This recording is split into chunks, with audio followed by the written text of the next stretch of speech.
উচ্চ মাধ্যমিকে star letter নিয়ে পাশ করার পর মুখে একগাল হাসি নিয়ে একরাশ আনন্দ মনে ভরে এনে শিউলি বাবাকে বলেছিল, বাবা আমি আইএস অফিসার হব।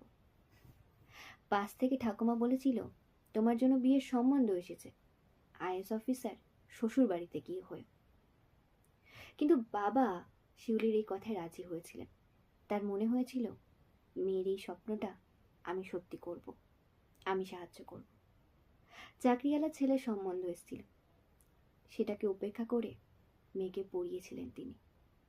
বাড়ির সবার কটাক্ষ শুনতে হয়েছিল, পাড়া প্রতিবেশী সবার কাছে অনেক কিছু শুনতে হয়েছিল শিউলিকে, তার বাবাকে, তার মাকে। কিন্তু শিউলি বা তার বাবা মা কখনো সমাজের ভয় পেয়ে পিছিয়ে যায়নি। সব অবহেলা কটাক্ষকে উপেক্ষা করে আজ 32 বছরের শিউলি সংসারী, সাথে আইএস অফিসার। চাইলে মেয়েরা অনেক কিছু পারে।